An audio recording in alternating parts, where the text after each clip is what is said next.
All right, today I want to talk about the process of change and the role of acceptance and awareness. I think there's a lot of pressure on change, changing yourself, being different, being better, up leveling, biohacking yourself so that you're better. Like it's so sexy and exciting and everyone wants it. And I just am not a huge believer in giant changes. Like, if I look at the people in my life, they've been the same as long as I've known them. They might have changed a few things here or there, but the foundation, the blueprint, it's the same. Like, yeah, they might paint their house or they might paint the walls of their personality, but like the walls are the walls and the foundation's the foundation and the house is the house. And I think there's like this exaggerated sense of what we're able to change within ourselves. And it creates this situation where we're constantly feeling like we need to be better, do better, be different. But again, it's hard to see it in ourselves. But like I said, when I look at other people, I'm like, they're the same. They're pretty consistently who they are. So the thing that's less satisfying, but much more impactful, acceptance, accepting I am who I am, and then the secret weapon, awareness. If I'm aware of who I am, it unlocks so many doors for me. It unlocks the door of acceptance and awareness of others. It unlocks the door of real humility. It unlocks the door of connection because I'm flawed and you're flawed and we're both flawed. And so now we're on the same level. But the awareness piece is if I'm aware of my rough edges, I can kind of like turn them away from people. I can kind of redirect. I can know when someone might have got hooked on one of my sharp edges and be like, oh, sorry, that's one of my sharp edges. So an example is I am a person who gets restless easy. I want to be doing things. My husband said the words he's afraid of the most are when I'm like, let's have a relaxing day. Because he's like, this is about to be nothing relaxing about what is about to follow. Because in my head, I'm like, an empty schedule. Let's chill. But I'm like, actually, an empty schedule. Let's do 1,000 things. So if you're thinking about it, that could be fun or not fun. But for a family member who really does want to relax, that can be kind of a sharp edge. Like, I just wanted to chill, and now my spouse is like forcing me to move forward. So if I have an awareness of how I can do this, I heard this from another influencer. I thought it was a helpful idea. I can say to my spouse, like, hey, we have an empty day. Paint a picture of what you want. And this person said, I like this idea. We think in images, or like a lot of times our brain has pictures, and then we try to describe things in words. So it's kind of like describe the picture of the day. And if I know that the picture of my day kind of looks like a paper that's been scribbled on and is all over, and lunch to shopping to the farmer's market to the pool, and my husband's image of the day is a blank piece of paper, then I, aware of my own self, can be like, I know I tend to get really busy. How do you want to work into that? How do you want to be part of that? I know that I have this set point and you have this set point. What do you want today to look like? Like, I can actually be aware of it. I can know that I am opinionated and bossy. And if I would love to change that, but it's been a lot of years and I'm still opinionated and bossy. But I can just own that. Sorry, I get opinionated and bossy sometimes. I don't need to say this. Or I'm sorry if I overstepped. I have a tendency to overstep. Let me back off. I didn't fundamentally change my inner world. I just am aware enough of it that I can navigate that part of me with others. I'm not trying to shame it, hide it, lock it away. I'm just allowing myself to know it, be with it, and also navigate around it sometimes. I know that I get overstimulated pretty easy when it comes to having kids. Like, my husband used to tease me that I have a 3-hour social battery. So if we're at a party, every time it'd be getting close to 3 hours. I didn't even know this. And I would come over to him. I'd be like, I'm ready to go. He's like, yep, it's been 3 hours. Like, you hit your limit. And it was so nice to have that mirror held up for me where I'm like, I do have a 3-hour limit. And he wasn't. This is a great example of him not being like, you need to be able to hang. I could be here 8 hours. How come you can only be here 3 hours? You should be able to stay longer. No, he was like, okay, you've hit your 3-hour limit. And again, I have that awareness of me. he has an awareness of himself and me. So then there's a discussion. I need to go. Do you want to come with me? Are we both leaving? Are you having fun? I'll go inside and go to bed. There's been parties we're hosting where like he's out having the time of his life and I'm like, okay, I'm good. I'm going to head in. Like, it's just this level of awareness where we don't have to shame ourselves, but we have to know ourselves. And the better I know myself, the better I'm not throwing up my unintegrated parts on you. So when I'm aware of them and I'm holding them all, I can tend to them. If I'm not aware and I'm not holding them, they're going to attack you. And I think that's what we see a lot of. So it's not a big change of fundamentally changing. It's a big shift in awareness, which is why therapy is so helpful. I believe therapy is the process of becoming aware of ourselves and learning how to integrate those parts of ourselves so that we can sit with ourselves, so that we can unapologetically be like, yeah, that's the weird thing I do. Oh, so the overstimulated. Yeah, I get overstimulated. So when I was before kids, I had a 3-hour limit. With kids, it is a constant sensory overload. I have little kids. It's a lot all the time. They don't have to be different. There's kids. They're supposed to be kids. But I also can't be different and not get overstimulated. And so it's like, how do I know me, know them, and take care of myself? Because if I'm not aware of myself, if I'm not integrated, I'm always be punishing myself for how I really feel. And then I'm also going to be cranky, mad, irritated because I pushed myself past my limit because I won't acknowledge my limit. Instead, I get babysitters. I take them to the park. I kind of know what activities overstimulate me and what don't. I know when I need breaks. I'm not perfect about it, but when I get cranky or overstimulated, I can say, oh, there's that part, that overstimulated part. Like, let me take a step back and reassess. I'm not going to project that onto them that they're the problem, but I'm also not going to pretend that it's not a problem. And some days I'm going to mess up and then I'm going to get a better plan. I heard this influencer lately. It made me laugh so hard. She's like, I'm having one of those days. She's like, I'm going to be honest with you. I have those days too. I'm having one of those days. She's like, I work from home, and I watch the kids from home, so the kids are always here, and I'm having a day where nothing's satisfying me, and I don't want to put that on them. So you know what I'm going to do? I'm going to take a shower, eat some fruit, and get some fresh air. I laugh so hard. I'm like, all the fruit in the world would not save me from that cliff. Like, I can't be home with kids, working with kids. A shower is not going to fix it. Fruit's not going to fix it. It's going to fix it a babysitter. But that's because I know myself. Like, I think even when we were talking about self-help techniques, the advice is so shaming. It's like when it's talking about kids, like if you feed, people are feeding their kids goldfish, like don't judge them. I remember this was a thing that was going around. People are feeding their kids goldfish, don't judge them. They could be able to not afford anything else. They could be too busy for anything else. They might not know better. And I'm like, what about the people who just want to give their kids goldfish? Because we're like overloaded feeding kids a million meals. Like now if I'm giving my kids goldfish, I should be extended grace because there's something wrong with me. If I'm feeling overstimulated with my kids and a shower and fruit and water doesn't help, I must be more flawed than I think. And it's like, again, just if we can accept ourselves, we can release the shame of being, and we can accept ourselves and come up with solutions for who we are. And the more aware of who I am, the more I can make sure that I'm taking care of myself, that I'm communicating with others in a way where I am aware enough to know that how I am might not be how they need me to show up. And so maybe occasionally I have to imagine that, step outside myself, push myself to be a little bit different, to be there for someone else. But I can do that when I know my set point, I know my stretch point, I can stretch some, but I can't live a life where I'm constantly stretching because like a rubber band, I'm going to break. So I can stretch a little, but I can't stretch all the way. And really the key is how do we build a life that supports us and those around us? And how do we support those around us while being very aware of what is within us? And the awareness of who we are and the acceptance of who we are allows us to get out of this stance of perpetrator victim that a lot of us play in our lives, either one side or the other. And it allows us to come to a more neutral place.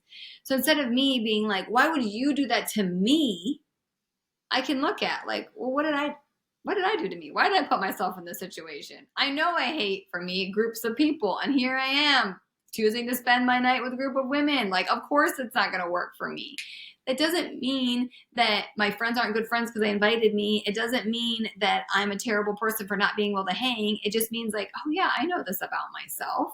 And so when we just take the blame off the table, because it's kind of like Carl Rogers talks about radical acceptance. When we can just radically accept ourselves, radically accept others, not feel the need to change ourselves for others, but to accept ourselves and others, and then to respond appropriately to what's in front of us, not the fantasy of who they should be or how we should be. Oh my gosh, life gets so clear. And we can communicate from such a clear space. I'm not communicating to manipulate you into doing what I need you to do. I know who I am. I know what I need, and I'm just letting you know. And that's really the space that healthy boundaries come from. I'm not trying to have you do something so that I feel a certain way.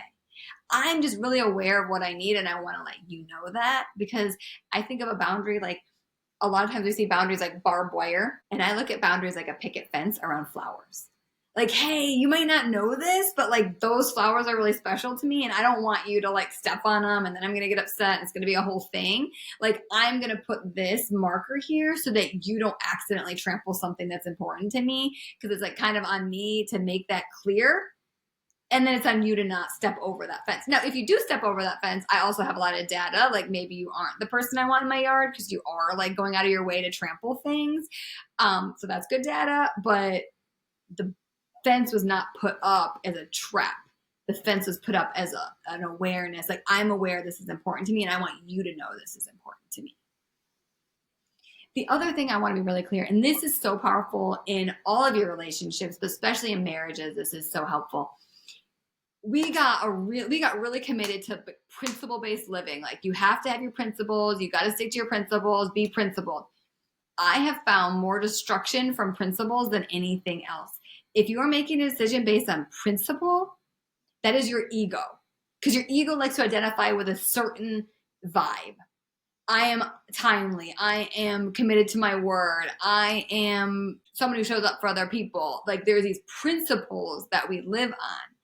And principles are kind of their own trap. They're their own cage, because now I'm having to pick between the vision I saw for myself and the reality of the situation.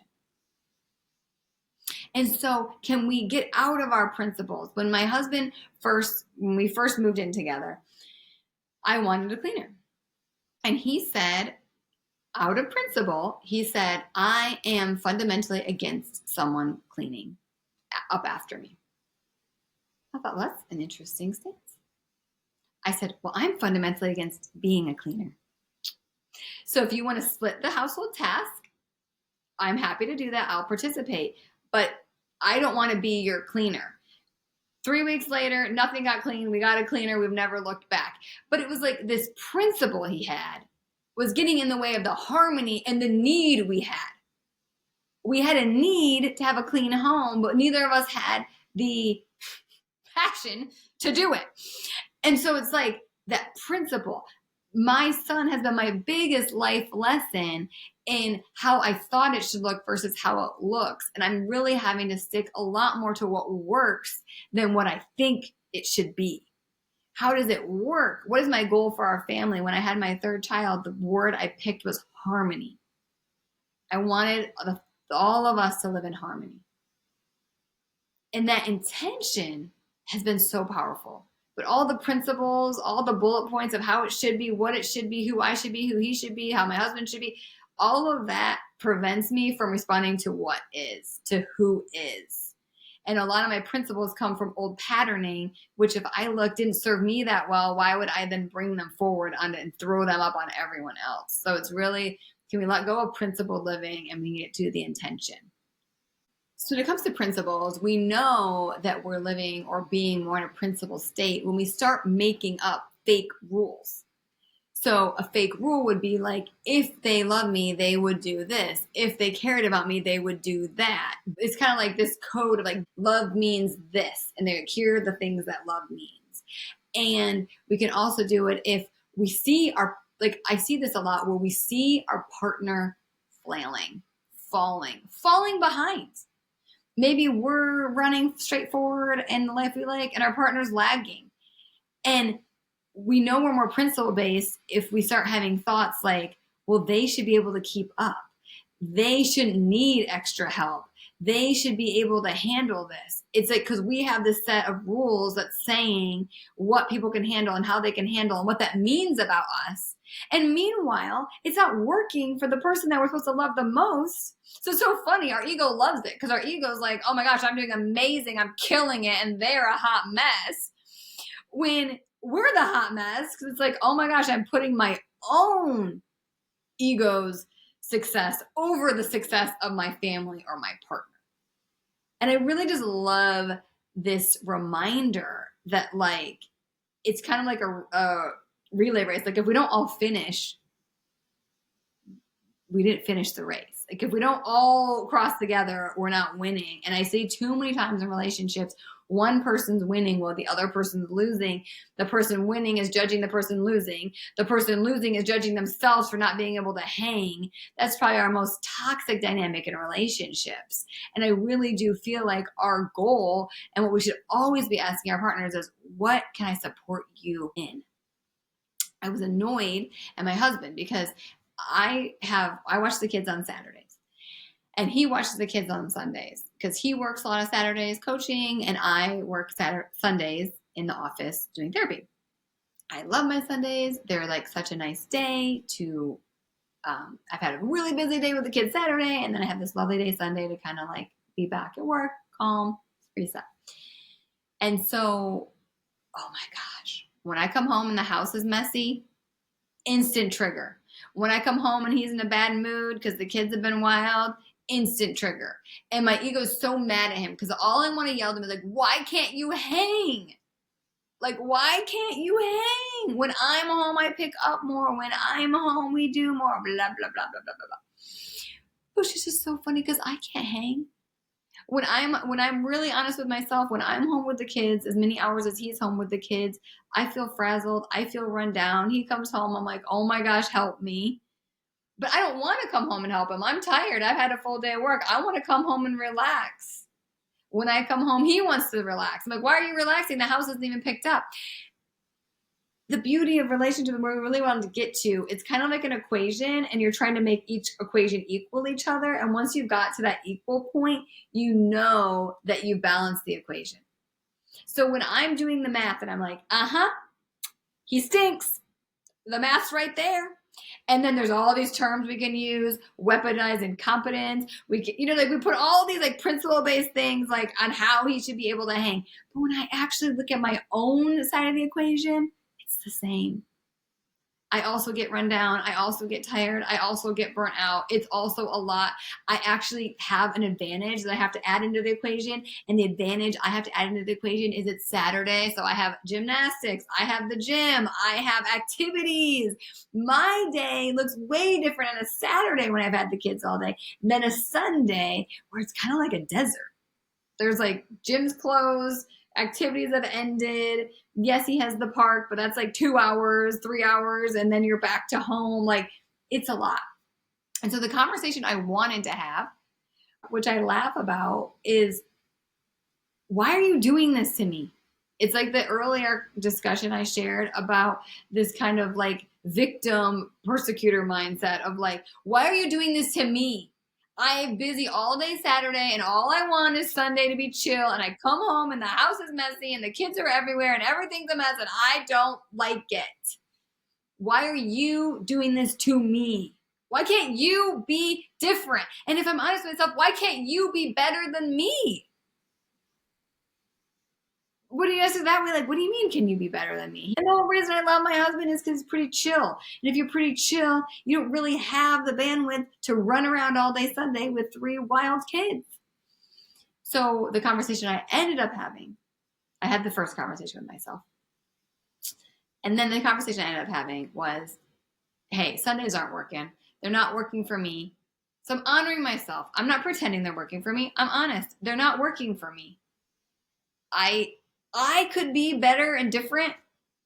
I could change myself so that when I came home, I'm on shift, I'm ready to go. But the way that my brain works, and this is interesting, when I'm doing a lot of therapy sessions, it's like I'm in a more zen relaxed, intentional space. So it's really hard for me almost to transition out of that back into busyness. So like, I know that about myself. If I had a day I can't do a lot of other things, I'm kind of in a very chill mode. So like to get back into kid mode, it's a big shift if I've had a full day.